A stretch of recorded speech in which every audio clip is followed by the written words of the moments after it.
President Tsai Ing-wen is optimistic about her government's progress on indigenous rights. But does that hold up to scrutiny? Taiwan's planning to use the law to tackle online fraud.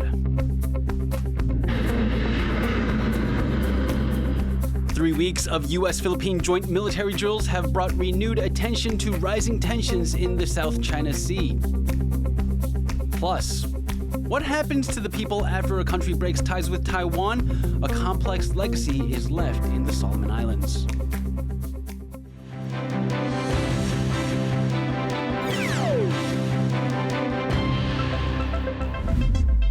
Welcome to TaiwanPlus News. I'm Leslie Liao. Thank you for joining us.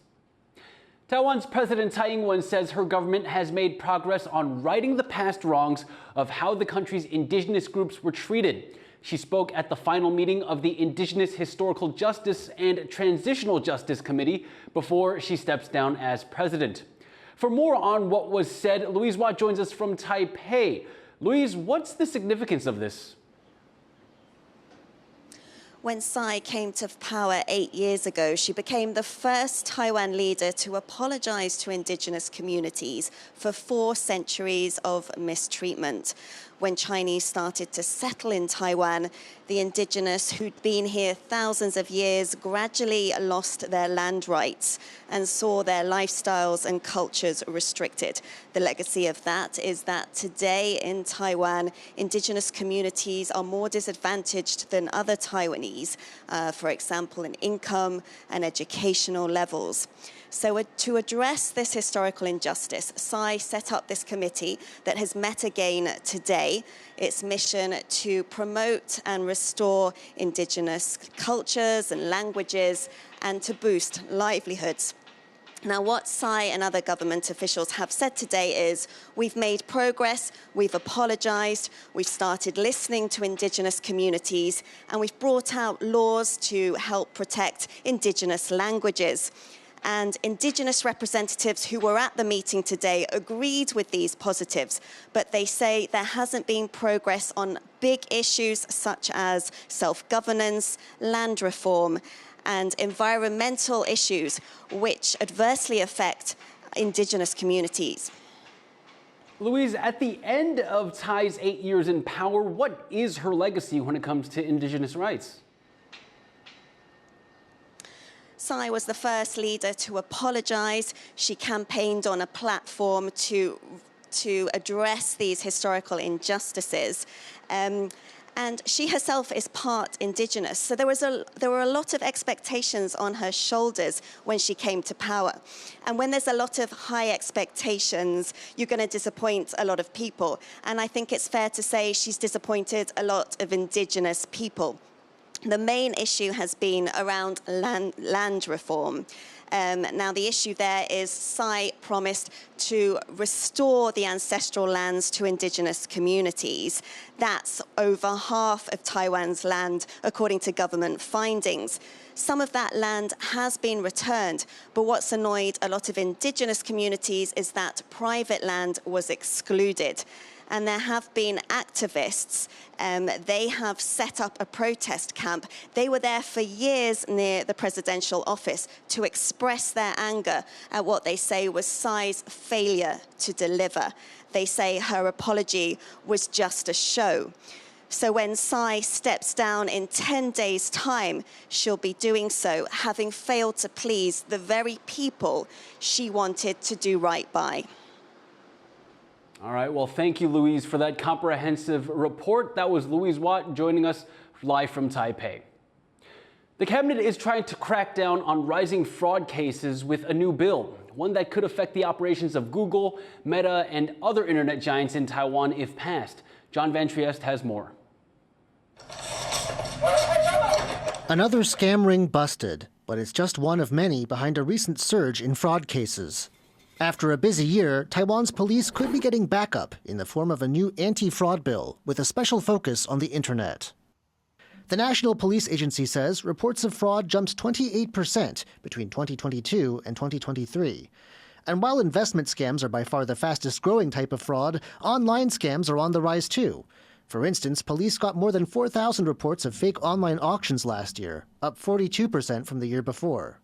The new anti-fraud bill would make big online advertising platforms help identify and remove scammers' ads. They'll also have to get a legal representative in Taiwan to provide any information the government requests within 3 days.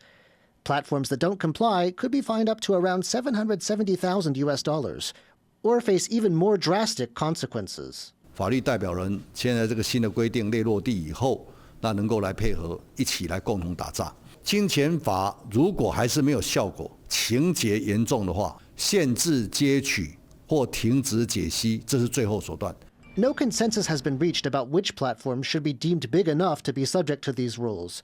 But Google and Meta, both with business interests in Taiwan, are likely candidates. Google already says it will examine the bill. It's dealt with similar regulations elsewhere in the world before. I think aside from increasing the penalties against severe online fraudulent activities, this proposal actually modeled on the European Union's Digital Services Act a lot. We can see some similarities between these two pieces of legislation.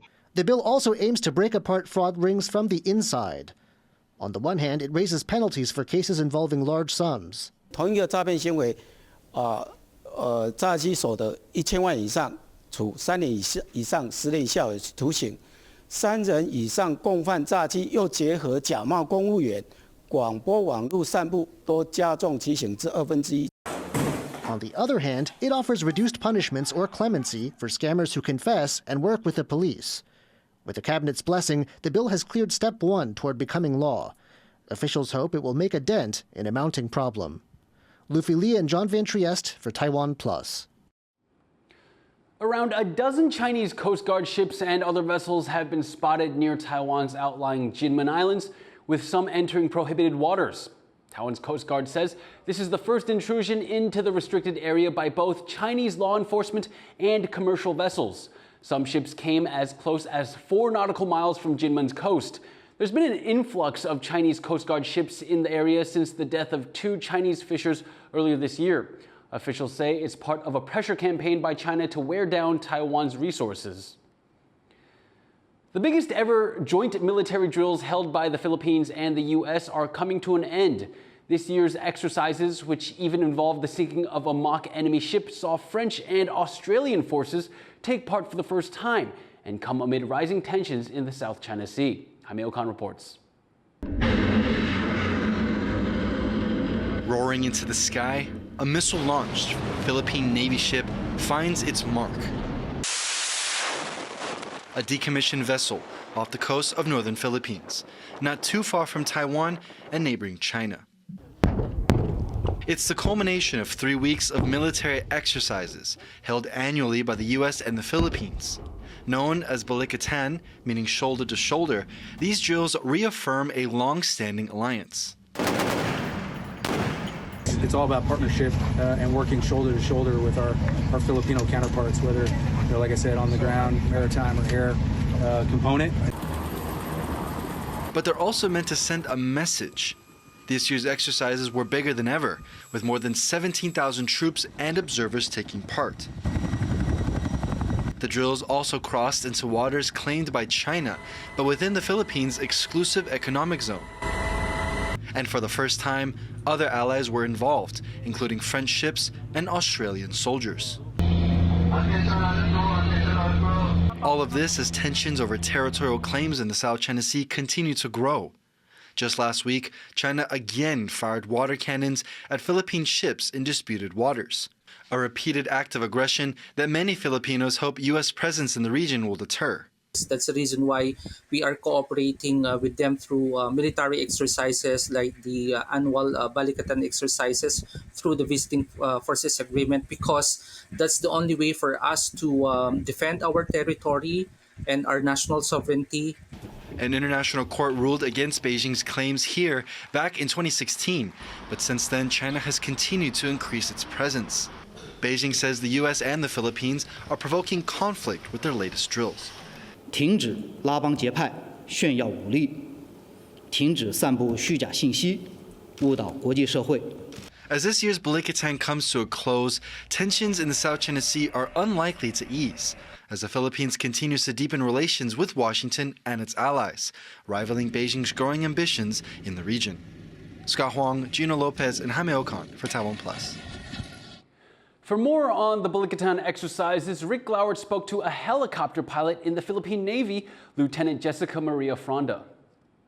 We're here in the South China Sea where we've been taking part in the Balikatan exercises with the Philippine, US and also the French navies. Could you tell us about the sort of missions, the sort of exercises and drills you've been doing over the last few days? Okay, for the past days, we have been performing the cross-deck landing, and that the cross-deck landing is you will be landing on the other ship of the other country, other foreign vessel.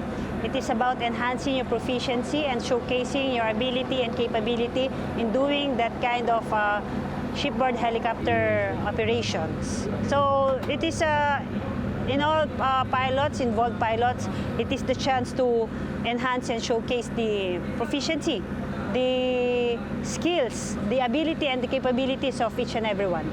And as we've been at sea here over the last few days, there's also been a country's Navy presence that's not involved in the drills. That's China. Could you tell us about what you've seen from the air? Even during the past months, we have saw a lot of already. We already saw a lot of Chinese vessels. So it's part of our everyday. But as long as we focus on what is the goal of this kind of exercise, this Balikatan exercise, as long as we accomplish what we need to accomplish, I think their presence really don't matter with us as long as we are focused on achieving our mission. The Philippine Navy and the Philippine Navy's helicopter pilots are mainly male. Could you tell us what it is like being a woman in a man-dominated profession? For me, as long as you are competent, because when you're competent, you become confident. So it needs a little proof that you as a female or as a woman can have the ability and have the capability to engage in this kind of work, and of course to fit in this male-dominated environment. If you're confident enough in your skills and abilities and you love what you are doing, at least I think there's no problem at all, because I think it will turn out there's no different at all, because it's the same. You have the same attitude with the skills and capabilities of other men. So I think no different at all. That was Philippine Navy helicopter pilot Lieutenant Jessica Maria Fronda speaking to reporter Rick Glowert about the Balikatan exercises. Taiwan's Air Force is holding live fire exercises using U.S.-made weapons. The drills took place in the outlying islands of Penghu and practiced using precision strike missiles to hit targets on the ground. Pilots used laser guidance to make sure the missiles hit the targets on small rock islands. The exercises are conducted annually to ensure Taiwan's pilots and weapons are combat ready.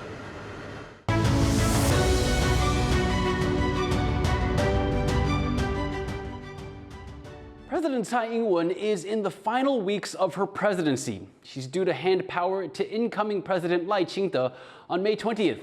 Tsai led Taiwan for 8 years, the first woman to do so. So what is her legacy? As part of our special coverage in the lead up to Inauguration Day, Chris Gorin looks back at some of her diplomatic highs and lows. It was a major diplomatic achievement for Taiwan. A visit by then U.S. House Speaker Nancy Pelosi. The first time in 25 years that such a high-ranking U.S. official set foot in the self-ruled island nation. But for President Tsai Ing-wen, it also led to one of her greatest challenges. China, which claims sovereignty over Taiwan, was outraged by such high-level American support for the democratic country. And for days after Pelosi's departure, it surrounded the island with some of its largest ever military drills. China's military presence around Taiwan has barely eased since. The incident highlights Tsai Ing-wen's delicate balancing act in diplomacy. After 8 years in power, she leaves office having raised Taiwan's international profile, but the country's relations with China are at an historic low. Though Tsai took a lighter approach to cross-strait relations at first, China cut off official communication channels with Taiwan soon after she took office. And within a few years, Tsai was more forceful in rejecting Beijing's One China framework. 台湾绝不会接受一国两制，绝大多数台湾民意也坚决反对一国两制，而这也是台湾共识。 On the global stage, the COVID-19 pandemic further highlighted tensions between the cross-strait neighbors, when China continually attempted to exclude Taiwan from global health efforts at forums like the World Health Organization. In contrast to China's harsh lockdowns, the Tsai administration's effective early management of the virus and offers of international assistance helped the image of Taiwan as a country capable and willing to contribute to global efforts. Taiwan is a model for the world in so many respects. Yet political bullying has kept it from being able to fully share its successes and develop relationships that would all make us healthier, wealthier, and safer. Then came Russia's invasion of Ukraine in February 2022. The relationship between those two countries was seen by many to parallel that of Taiwan and China, including the Tsai administration, which not only provided aid to war-torn Ukraine, but also boosted defense spending and lengthened conscription. Everything we're doing now is to prevent the pain and suffering of the tragedy of Ukraine from being repeated in our scenario in Taiwan.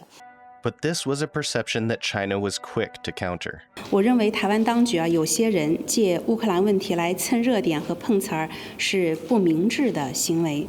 那么台湾的确不是乌克兰。 台湾从来都是中国领土不可分割的一部分，这是无可辩驳的历史和法理事实。The tense cross-strait relationship has resulted in some setbacks for Tsai. The few countries without a one-China policy that have diplomatic relations with Taiwan has been shrinking due to Chinese economic incentives to abandon Taipei. When Tsai came to office, Taiwan had 22 diplomatic allies. As she leaves, that number has dwindled to just 12, mostly smaller countries, whose combined population represents less than half of 1% of the world. Despite the loss of these allies, Tsai created new international bonds and strengthened old ones. Delegations of lawmakers and officials from across the world continue to visit Taiwan, and the country is at the center of global conversations about technology and security, regardless of China's pressure. It will now be up to Tsai's vice president and successor, Lai Ching-te, to take over this balancing act and navigate Taiwan through troubled waters. Ryan Wu and Chris Gorin for TaiwanPlus. Tune in over the next few days and through to Inauguration Day on May 20th for more of our series on Tsai Ing-wen's presidency. We're going to take a quick break, but stick with us because when we come back...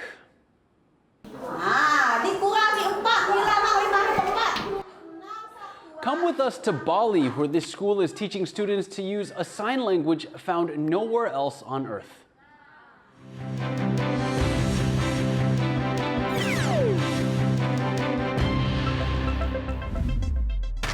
In the face of adversity, the power of truth. A roadmap for a just and open world, charted by the freest country in Asia. Taipei for TaiwanPlus. TaiwanPlus News, a voice of freedom in Asia. For the biggest stories in tech, business, and more, be sure to follow TaiwanPlus on social media.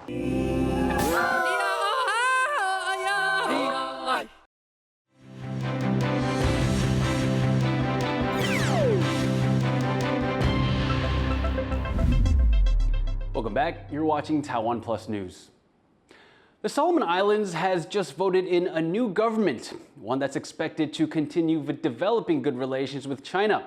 The Solomons broke ties with Taiwan in 2019. It's a decision that has had a lasting effect on many in the Pacific Island nation, as Louise Watt reports from Honiara.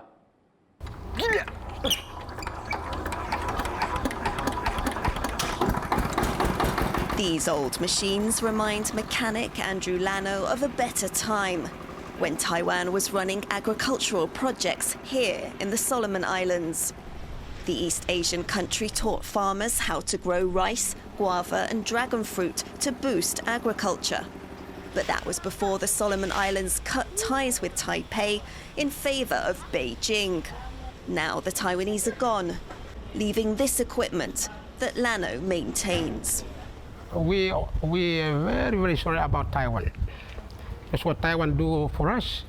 It's very, very good. When we have problem, we go to them, they help us. When they are here, there are lots, many farmers come. While times have changed, Taiwan's legacy is still visible. Here, the corn, sweet potato and papaya they planted. The Solomon Islands Agricultural Ministry now distributes the seedlings to poorer provinces under a system the Taiwanese set up. But most other Taiwanese development projects have been abandoned. Taiwan built rice paddies on this plot of land on the edge of the capital Honiara, teaching farmers from remote areas how to plant rice, so the country wouldn't have to import so much. But after Taiwan left in 2019, it was turned into a football field. There is still a lot of support for Taiwan in the Solomon Islands, though it's one of 10 allies China has poached since 2016, as the Beijing government presses its claims of sovereignty over Taiwan. As in other Pacific Island nations, China has come in and built large infrastructure projects, like the venues for the Pacific Games, an Olympic-style event that the Solomon Islands hosted for the first time thanks to China's support, lending prestige to the island's then Prime Minister. Beijing and Honiara say their partnership is about promoting development and alleviating poverty in the Solomon Islands. But others see the country as a pawn in China's greater goal of control over Taiwan. So they have actually left a lot of legacy, but at the moment it's been kind of wiped out by the activities, the geopolitical competition that is going on here in Solomon Islands, where both Solomon Islands and Taiwan equally victims in this game. While there is still appreciation here for how much Taiwan has done, China is determined to outshine it, increasing its foothold with every new development. And though gone for several years now, it remains hard for many Solomon Islanders to close the door completely on Taiwan. Klein Wong and Louise Watt for TaiwanPlus.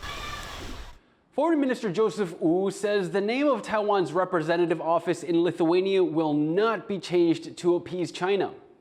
我们跟立陶宛之间的关系是不会有问题，我们的台湾代表处不会被改变的。 The office currently operates as the Taiwanese representative office in Lithuania, which the two governments agreed on in 2021. But Lithuanian President Gitanas Nausėda said that changing the office's name to use Taipei might be necessary to stabilize Lithuania's relations with China. Most offices use Taipei instead of Taiwan to avoid angering Beijing. Wu says his office has not received an official request to change the office's name so far, and that even if a request were made, Taiwan would not accept the change. India has pulled its troops from the Maldives at the request of the island nation's pro-China president.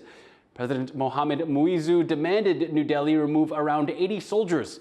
India's foreign ministry says they've been replaced by technical personnel. President Muizzu is widely seen as wanting to reduce India's long-standing influence in his country.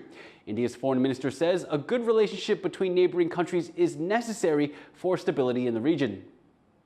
So today we will be reviewing the various dimensions of our ties. It is in our common interest that we reach an understanding of how best we take our relationship forward.